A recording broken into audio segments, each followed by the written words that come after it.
We have three distinguished speakers today. Distinguished. They're going to join us up front. We have Mayor of Vincennes, Joe Yochum. You come on up. Mayor Thomas Estabrook from Bicknell. And Commissioner T.J. Brink.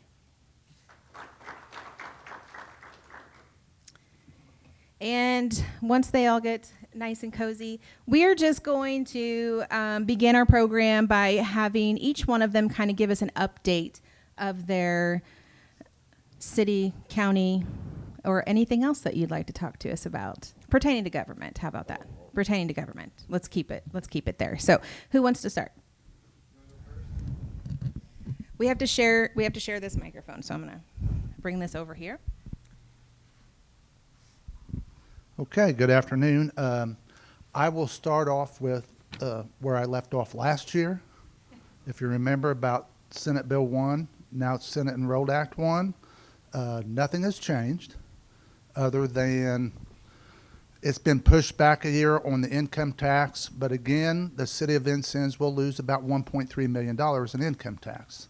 And I can tell you again, I can cut out parks, animal shelter, cemetery, inspector's office, cut them all out, and I won't cut $1.3 million. So, as a lot of communities have already done, and our financial people talked to me about doing pilot through our utilities years ago, and I said, no, we're not going to raise utility rates just to have extra money to spend. But now the time's come that we've got to look at it to help make up for that. $1.3 million for the city is about 6 police officers and 6 firefighters. And I will tell you, that's the only departments left to cut. That's not only affects your safety, it affects their safety. When you don't have enough officers to do the job they're doing, or the firefighters, their safety is at risk. So I'll leave it at that. That's what we're looking at. I do know that AIM, the organization cities and towns belong to, we are working with legislators trying to get this changed. And I also know there's an opportunity for counties and cities to work together and set one tax rate countywide, just like we have now. Right now it's 1.7%. With the new way they're doing it, the city gets 1.2. We lose 1.3 million. The county can do 1.2. My understanding is they'll gain about 10 million. And then they're going to do a 0.4 for public safety. Add all those up and it's 2.8 in the city of Vincennes. If you live in the county, you don't pay city, so it's 1.2 less. So a city taxpayer can go from 1.7 to 2.8 income tax. So hopefully we can sit down with the county and get something worked out that is not that drastic. And that's my rant for that. And elections have consequences because the governor said this is what he was going to do. How many property taxes went down? It's supposed to go down $300. Mine didn't. Mine went up $635. So anyway, now I'll get on to other stuff in this city. We are really working hard on housing. We've got Beer House Flats. I know you've probably seen that. They are going to move people in next month, and I think they've got it full and a waiting list. And there's 240 apartments total will be built out there. Then we're also working on a development downtown called Firehouse Flats that will be built on top of the city parking lot that's there now. And I want to say it stays public parking. If you pull in there and there's a parking spot, you're welcome to park. Matter of fact, there'll be covered parking. So we are not taking parking away. We're also looking at an additional about 100 parking spots downtown on both sides of the parking lot. So I think that's about 90 apartments. And they'll build there on that parking lot, and then they're also looking to buy the old funeral home at 5th and Main and turning that into like 8 or 10 apartments. So it's good to see if this happens, that building will be taken because it's deteriorating as we speak. But now we'll have somebody that'll take it and fix it up and put it back good. In Great Park, we've got a few things going on. We are working with a group called REA, and we got a grant through Community Foundation for $100,000.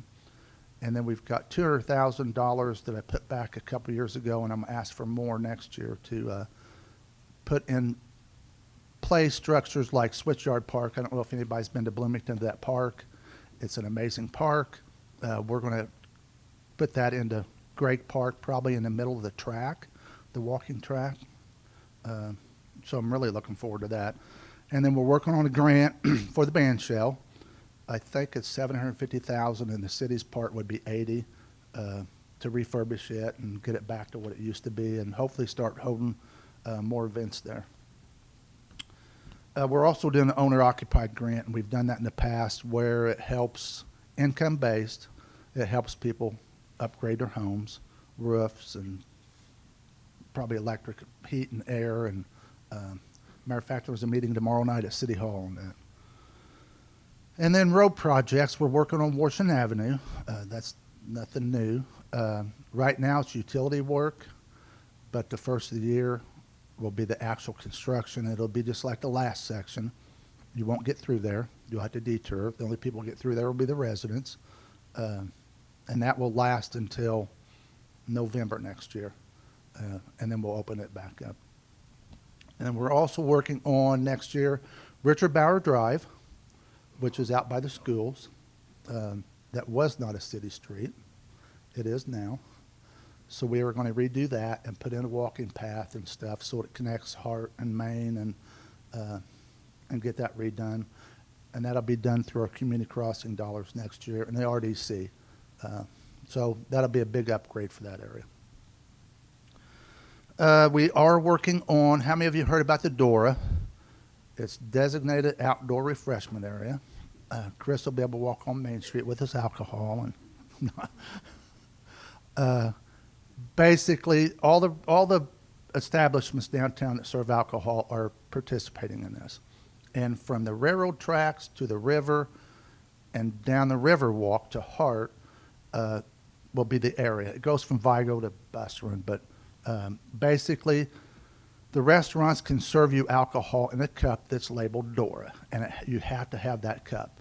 And if you do, you can walk down Main Street and drink without any problems. And I'm guessing you'll see that mostly at downtown events. We're trying to get it in place before Summer on Main, which is the 26th of June. So hopefully we can get that in place for that, and they don't have to set up their alcohol area to serve alcohol, and you won't have to stay in that area. July 3rd and 4th, this is the 250th for America. So on the 3rd, we've got the America's Freedom Wall tribute that we're going to set up on the Riverwalk. And that will be down there the 3rd and the 4th. I think it's like 180 foot long, two-sided. We'll have an opening ceremony on Friday morning, but that'll be there for 4th of July weekend. Plus, we'll have music down there on Friday and food trucks. And then on the 4th, again, we'll have music, food trucks, the parade that starts at 6, and fireworks, which will be double what we normally do for the celebration. So, and the last thing I'll say is how many have the app, the city app? The best thing about that is the trains. I can tell you I just got an email yesterday, and maybe you might remember this day, April 30th, the tracks were blocked for 7 hours that day. Most of the time it's 15th Street. But if you have the city app, you can click on the railroad link, and it will show you what crossings are blocked, so you're not sitting there, hey, do I go right or left to get around this thing? I can tell you it's typically 15th Street, Main to 15th is blocked because there's a switch yard south of town that they switch cars out. And I think on the 30th, it was one stretch, 5 hours, it was closed. So I would encourage you to get that if all you do is have it for the railroad crossing. But it also has a great calendar that's on there that keeps track of a lot of the events going on in the city, in the county. If you guys have an event you want on that calendar, call City Hall. We'll put it on there. You can click on whatever the event is, and it usually takes you to their Facebook page or their flyer or whatever's with that event that you can check out. So I encourage everybody to download that app. And I'll stop there. And the trolley is on. You can get to the trolley there too. And I can say the trolley's been doing great. I think there are days there are 175 riders, and it's free. We'll have our new trolleys, I think in August, that'll actually look like trolley buses. So looking forward to that. So if you haven't ridden a trolley, you need to try it. It's we're getting a lot of calls from doctors' offices about patients making their appointments and people getting to work through the trolley. So it has been a great benefit to the community. So.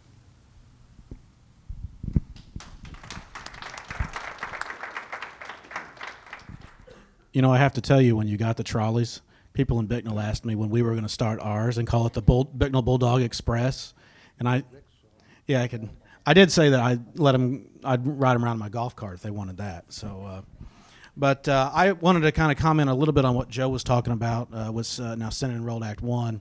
There are conversations going on between the units about how we can kind of best manage this situation. I think management is about all that we can do with it. There are folks who paid more in property tax this time. There are some, especially in my community, who paid less. It's all over the place. And really what I think has happened with Senate Enrolled Act 1 is they've just made it harder for everybody, and now we have to figure out what we're going to do to keep the lights on. I know Joe had mentioned some of the things that he had done to manage cost reductions. We cut about $15,000 or $20,000 out of our 50/50 sidewalk program. We reduced the amount of money that we have available to send dogs to the animal shelter under interlocal agreement. And we moved some money from the fire department into the public safety lit, which is funded by income tax, at least for now, to help offset the hole in the general fund. We've had a couple vacancies come up by attrition that we are delaying filling just to try to not spend as much money over a short period of time. So this is a big issue, and it's cities and counties are trying to work together to manage it. And I think it's important to know that we are not having these conversations because we feel like it today. We are having these conversations because the legislature put us here, and we are doing our level best to make sure that we have enough money to do the things that the public expects from us to grow our communities and to keep things going in the way that we hope everyone does. So there'll be a lot more to come there, but keep an eye on that. So it has been a pretty eventful year in Bicknell. We at the close of the fall, we finished our largest community crossings program project to date. We had 2 main streets that we did. We did South Main from the bottom side of downtown to Southside Park. We had that open like the Friday before Labor Day. I mean, they were putting the grass down and watering it, and Kearns Excavating did a real good job getting that finished. That was about $800,000, new sidewalk, new curb, new drains. It really completes all of Main Street, which is essentially all new, starting back in some projects in the previous administration, go back to 2014. So the entirety of Main Street is now less than 12 years old. For all of it. So it's really particularly nice. We have folks who come from out of town who haven't been back to Bicknell for a while and say, you know how nice that is? And I said, I do, as a matter of fact. I remember when it didn't look so nice. So it's really cleaned that area up, and it connects to the highway really well, which was finished last summer. So you can walk from Southside Park to the Knox County Fairgrounds this year on new sidewalk. You don't have to get in the street or anything. So we're real proud of that. The other part of that was East 4th Street, which hadn't been redone since World War I. Notice I said World War I when they put the new sidewalks in, or they were new then. And it was old concrete, and none of it was level. And I remember after we'd got the project approved, it was my I'm trying to think if either was in kindergarten or first grade, and we were coming back from Paul's Tavern on the golf cart, and of course the street's not even, and he says, Dad, somebody needs to pave this street. And I said, we are. So I told people that if anyone wants to know why East 4th was finished, it's because my son's golf cart rides around even. So that was about $1 million worth of that, new drainage, new sidewalk, new curb. You don't recognize the street anymore. So it kind of cleans up that east end and connects over to Dant Boulevard, which has had a lot of work in the last few years. There's about 3 or 4 new houses over there, some new sidewalk, new street. So there's really some spots in town that if you would have looked at them when I was growing up and look at them now, they don't look the same, which is exactly what we were hoping for. But now the community crossings work for 2026 is underway. It's not nearly been as invasive. Most of it's heavy on paving. Actually, the milling and paving machines show up next week. But if you go to East 3rd Street around the corner by the Christian Church, that looks like a war zone. We put in a new water main underneath the sidewalk, took it out of the concrete street, cleaned up a lot of that area over there. That was street priority number 1 because it just rattled your teeth out of your head. So we've cleaned it up, made the neighbors real happy, made new sidewalk through there, put in the new water line. The neighbors really like their new water pressure. It's amazing what happens when you go from cast iron mains to plastic. Somebody said, I don't really like where the water meter's at. Then he went in and asked his wife, and she said, leave him alone. The water pressure is best we've ever had. So I said, well, I'm thrilled to death. I made somebody's life better. So that'll be finished here pretty soon. We've done water service replacements on Thomas Street, Washington Street. If you go to Thomas Street, it looks like it's been victim of an artillery strike with all the holes that are in it, but we'll get that cleaned up pretty well too. So that contract's about $1 million worth of work, and so we've been real pleased with it. I haven't gotten as many calls over that one because we haven't destroyed as many people's yards. So that's worked out pretty well. I keep my streets open whenever we try to fix them. We try not to close the whole thing if we can avoid it. Yeah, you can get in this fight too if you want to. It's all right. We have had as all of us have up here, we've had a significant push on new housing. I had to do a count the other day, and if my math is correct, for new housing that both has involved the city through giving away new lots or the sale of property or just new homes that came in that we had nothing to do with, I'm at 26 over the last 3 or 4 years. Now that if you're building a brand new subdivision, 26 doesn't seem like very many, but to get 26 new houses as essentially infill housing in Bicknell we haven't had anything match that in my lifetime and probably before that. So, and these are, they're either new builds or somebody's brought in a new modular or somebody said, hey, I bought this lot over here and I'm going to build a house. Can you get me some water and sewer? And I say, yes, we can. So we've had a lot of folks move to town for an assortment of reasons. Some are moving back for family. And I was telling somebody earlier that I've been really surprised. There are more people in Bicknell who work from home remotely than what I thought. And some of them are new folks who've moved to town. Some of them are existing residents whose job has transitioned to online work. So, and I find that out when we have to fix the water line. We shut the water off, and somebody says, "Hey, I'm home." I'm like, "I didn't know anybody was home." So, we find out that the community is changing in the same way that all of our communities are changing, but for the positive. We also have had some new business development, kind of small, but still very good for us. One of our existing businesses, Myers Contracting LLC, he now offers, he'll deliver mulch to your house in Bicknell. I don't know if he'll deliver mulch to your house out of Bicknell or not, but you can go to his place and he'll load you up on various colors of mulch and rock, which is surprisingly more needed than what I thought. We joined the chamber several weeks ago for ribbon cutting at Acre Point Insurance, which is in downtown Bicknell.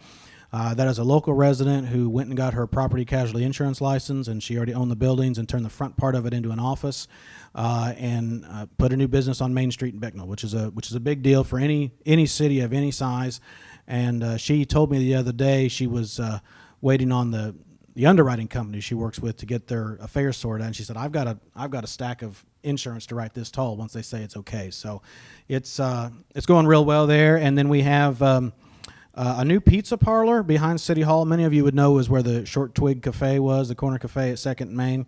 A young man who is in the community, name of Pete Lamb. He goes by Pete Rock because he likes to play rock and roll music. But he talks about his place is called Pizza. So he doesn't have a formal name, but he's Pete and he makes pizza. He actually has a fantastic, it's almost all natural. It doesn't taste like any other pizza you've probably ever had.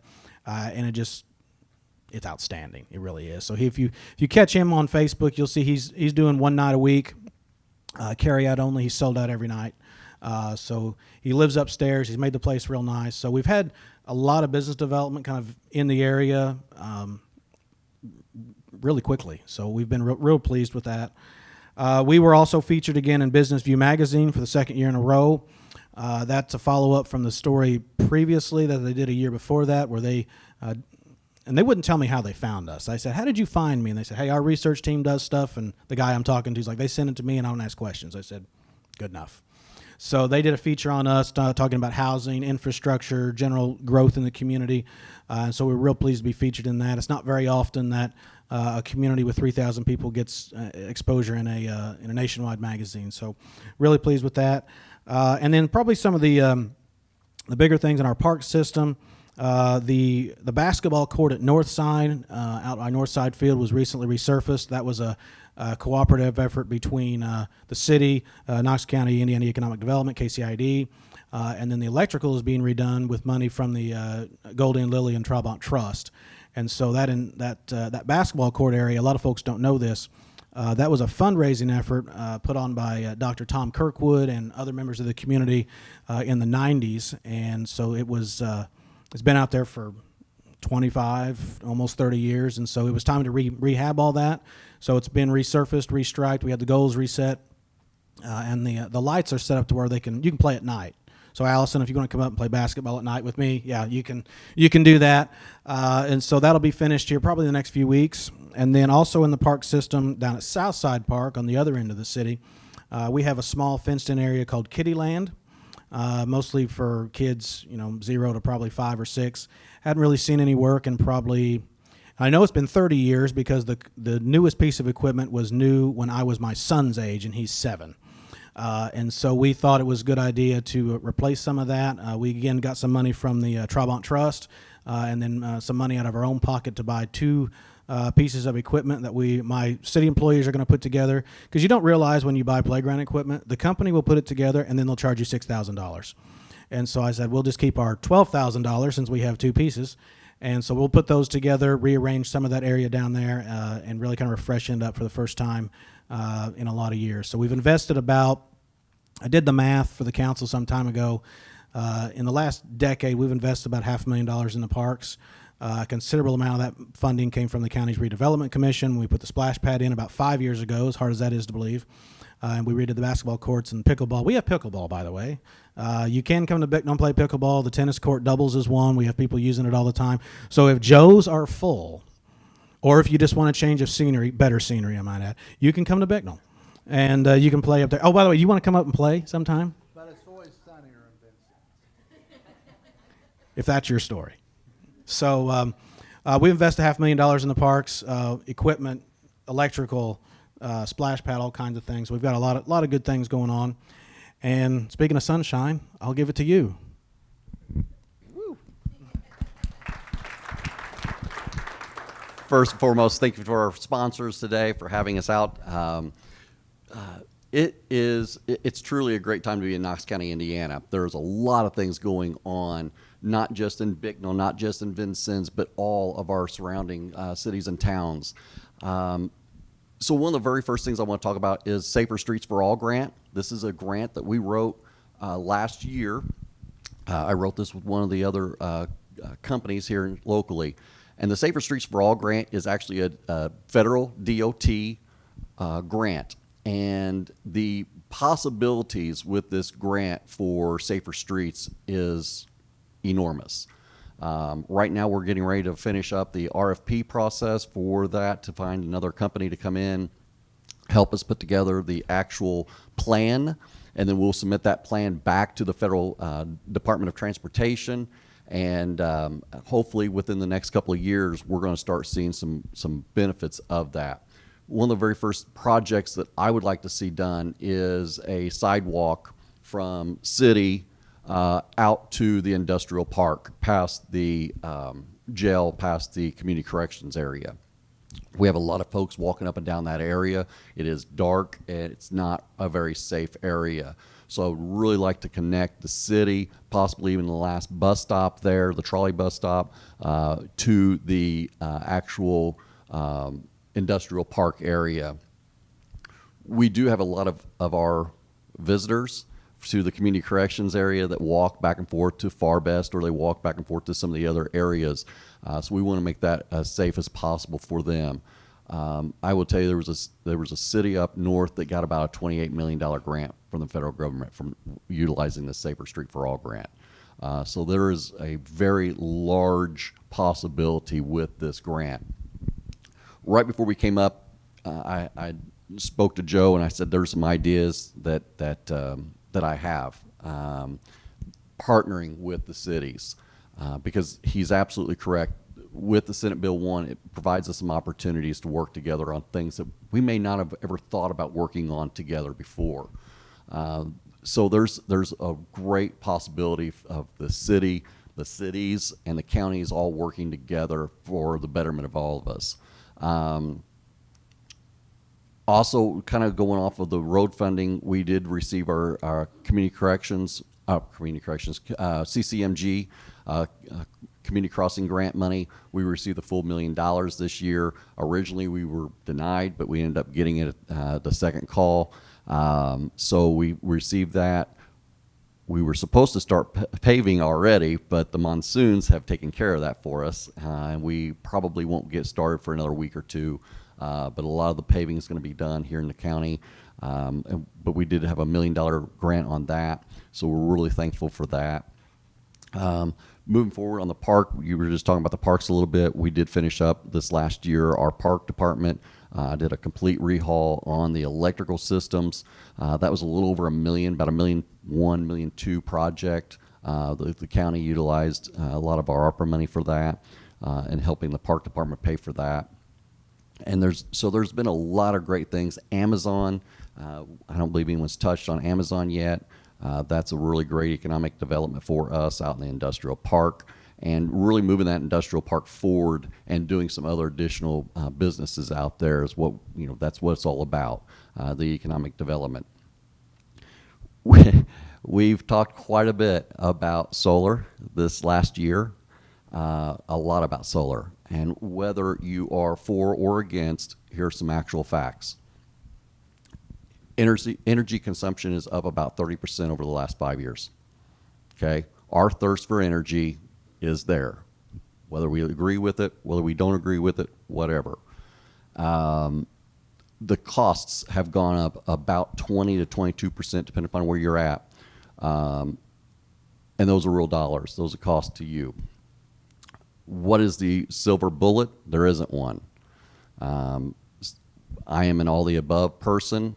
I think coal is definitely the king here in Knox County. If you look at the numbers of Knox County and as well as the state of Indiana and our reliance on coal, it is definitely heavy compared to everyone else throughout the United States and other countries. So we need to look at alternative energies.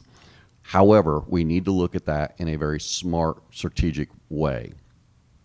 We need to look at not just the homeowner, the person who is leasing the ground, but also those around them as well. And so we just need to do a very smart, strategic way of doing this. We do have a committee set up now for all of the different technologies.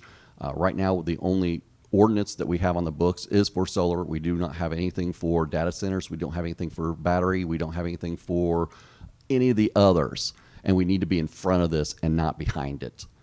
So that's one of the things that we're working on right now, and hopefully we will have some kind of resolution to that soon, because there's truly four sides to this coin.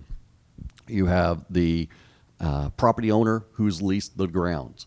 It is their right. It is their property. They paid the taxes. They've taken care of this. But you also have the non-participating landowner, and understanding their concerns of everything else. So you got to take them into consideration, absolutely. There's also the companies, right? They want a resolution. They want to know what rules we're going to go by. So we need to hurry up and get that done for those folks, doing it right. But also the county, right? We want to make sure that we are investing in, okay. We want to make sure we're investing smart in our county, make sure we're doing the things that we're supposed to be doing for our citizens here in this county. But at the end of the day, there's a lot of great things going on in Knox County. road projects, hopefully soon we can get those going. One of the first things that we did when I first started taking over as a commissioner, all we did was chip seal, pave, chip seal, pave, chip seal, pave. And we have to do more with what we have. Those dollars are far and few between. It's about $120,000 just to do a 2-inch overlay, asphalt overlay per mile. That's a lot of money. In my district, I have about 80 miles of asphalt. I got about 10 miles of concrete and about 70 miles of gravel roads. Times that by 3. So we have to be very strategic about how we do things and the way we do things. I guess we will open it up for questions. Yep. I was just going to add a couple things with our parks. There's a couple things I want to add with our parks that I forgot. Jordan Daniels took upon himself to start a fundraiser to put in a bike track out in Chicago Park. They're working on putting that in now. It's things like that to help improve our parks. Also, the sponsors are Wabash Valley Progressives. If you haven't seen the Minatini Park down at the end of the Riverwalk at Hart, it's amazing. That's all volunteer work. It's got a lot of stuff there to do, so I encourage you to check it out also. All right. We thank you guys for being here today. And overall, I think it's very important for us to thank you for doing what you do, because I think it's a very thankless job. Some days, most of the time, you're probably dodging tomatoes or you're answering complaints, right? But it's not very often that you're probably getting thank yous and congratulations and things like that on all the good things that you were doing in our community. And I think T.J. said it best. I think we are very fortunate to live in Knox County right now when we do. And I love that the city and the county are working together through this really trying time right now. So I think that says a lot for our fearless leaders. So thank you guys so much. Oh yeah, go ahead. That was well deserved. And if you haven't been on Facebook lately to see all the things that they're doing in our cities, in the county that they just mentioned, but they're doing other things that they don't have to do above and beyond. Like I think Mayor Yochum was planting flowers and picking up garbage and things like that. I know Thomas has been on the back of a garbage truck too, and there's all kinds of things. And I know I've seen TJ at the annual tire collection recycling event. So they're all doing things to make our lives better every single day and our community better. So we thank you. We're going to open it up for questions now. If anybody has questions, I will run the mic over to you. Don't be shy. We dodge tomatoes. We dodge Yeah. No, I think that means you guys did a great job of explaining all the things. And before we go, I guess I would like to ask our sponsors, Wabash Valley Progressives. I know you guys do a lot of events in our community. Do you have any community events coming up that you would like to have a few minutes? Oh, while they're coming up, Yeah. One more thing. Sorry. One more thing. The city has their large item disposal coming up in this weekend. This Saturday and the next. And then the county will be the following. So we're going to do that as well again this year. And huge thank you to Republic for us, the health department. Huge thank you to them. I tell the story every year. Dr. Stewart called me one day and he said, "Hey, tell me about your large item disposal you're trying to get done." I said, "Well, here's what we were trying to do." And he said, "How much does it cost?" I said, "About $5,000. He said, "Well, why didn't you get it passed?" I said, He goes, "I can cover the cost." I said, "Serious?" I said, "You are number one on my Christmas list now. Like, you are number one on my Christmas list." So that's a huge benefit for the people of our cities and our counties. And the fact that it's about $100 for a ton, up to a ton. That means even if you just got a couch that weighs 30 pounds, you're paying $100 to get that thing disposed of. Come out, take advantage of these. I know you guys do one as well. Come out and take advantage of that, because that's what it's all about. We really want to give back, and this is a great way. The tire recycling, as you said, that was a huge hit. 2 years, 1 year we did 6 trailers. This year we did 5 trailers. And that's not just thrown in the trailer. That is stacked correctly. 5 trailers, full, semi-full, of tires removed from this community. That's not going in the landfill. That's not going in our ditches. That's not going where it should. It's going to be recycled for playground equipment, for different things, for that walking trail. That's what that recycling is all about. So huge shout out to you folks for you wrote the grant. You wrote the original grant. So huge shout out to everybody who was involved in that, because that's what it's all about, is getting that stuff recycled so it doesn't go in our landfills. So thank you. All right, here we go. No, you're fine. Do you want to be at the podium, or you just want to? I'll just talk. Okay. Hi, I'm Jen Holscher with Wabash Valley Progressives, and this is Joy Zenzian. We're both on the board. We want to invite you out to Menotaney Park. It's at the north end of the Riverwalk, July 14th, so mark your calendar. It's a Tuesday. It's from 4 to 7 p.m. Our speakers will start at 5 that evening. We've got Logan York coming from the Miami tribe of Oklahoma and Burgundy Fletcher from the Peoria tribe of Indians of Oklahoma. They'll both be there to speak about their tribes. Oh, and the mayor. He's our third speaker.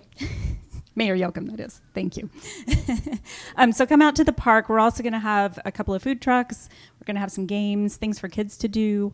It'll be a good time. So, and the park should be in full bloom. It's already looking just beautiful. Yeah, lots of blooms out there. July 14th. It's a Tuesday. So please do join us. It's free. Thanks. Thank you. Jen was being shy. Oh, She was being shy. She's actually chairperson for Rainbow Over the Bridge. That's that's the next event we have that we're putting together. Rainbow Over the Bridge is going to be Saturday afternoon. This is a challenge for my brain. Saturday afternoon, June 13th, 4 to 9. And she has over 30 vendors, so it's going to be nice. Over 40, she just told me. So I've been supporting her a little bit. She turned out to be co-chairless for this event. So if you see the posters or you know someone who would be interested in going to Rainbow Over the Bridge, we're now having that at the French Commons.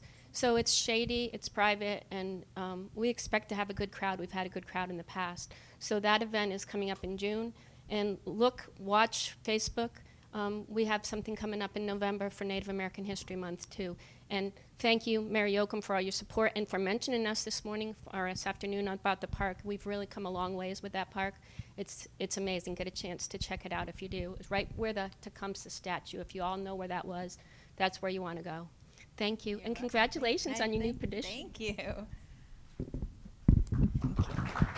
I might have turned that off. No, I guess I did. Sorry, I'm trying to get it in there. All right. Thanks again to VU Broadcasting for your sponsorship today, for Wabash Valley Progressives for your sponsorship. And, just to reiterate one more time, how much is going on in our community right now. So if, I grew up here, we've always said there's nothing to do here. That's why everybody leaves. But there's so much going on in our community right now, especially this summer coming up. So, it's kind of on you if you don't get out and enjoy those things. So head downtown, head down to the parks, check out the parks. They're spending a lot of money to make those things very enjoyable for us to enjoy, for our kids to enjoy. So go out and enjoy those. Just a couple of updates from the chamber. We've got a few events coming up as well. June 5th is the First Friday Art Walk, and that is the Downtown Vincennes Association and the Vincennes Tourism Bureau. They are working together. So if you've never visited our art galleries downtown, there are 3 of them, if you didn't know. So First Friday Art Walk is June 5th from 5 to 8 p.m. There's the Northwest Territory Art Guild Open Gallery and Art Space. They're going to have live music at the Pocket Park in the 400 block. So check that out. And then VTB is working on those same nights at dusk. They're playing free movies and having free popcorn. So June 5th is going to be Shrek. So head downtown with the littles for that. June 24th is our next chamber luncheon, and it will be in Bicknell at the fairgrounds. So you can swing by the parks and check those out while you're in town. And June 26th, I know Mayor Yochum touched on this one, but the Downtown Vincennes Association is hosting Summer on Main. So that's June 26th, and it is in conjunction with the 250th celebration. There's going to be live music, food vendors, The Hoosier Cruisers are going to be there. There's going to be kids activities, and a lot of the restaurants and stores downtown, I think almost all of them, she said, are going to be open as well. And then that one, because it's the 250th celebration, VTB is, they have something really fun planned. So if you're a musical fan of Hamilton, there's going to be a Hamilton sing-along. They're going to play that movie, that musical, down on Patrick Henry Drive, and everybody can sing along, and it'll be a great time. Free popcorn again that time. And then one last thing from us is, and it's not until July, but we're working with the Schaefer Leadership Academy to bring all of our chamber members a professional development opportunity. So it's all going to be all about networking, and it's going to be, it's called body working, and it's listening with your eyes. So it's all about picking up on those body language cues when you're talking to people to see if they're interested or whatever. So it'll be a good networking opportunity for you, for your employees, whoever. But we do have that on the calendar for July 17th. So watch for Facebook and then your email for the newsletter invites and all that good stuff. So we hope to see you there. Okay. Again, thank you guys for being here. Thanks all of you for being here.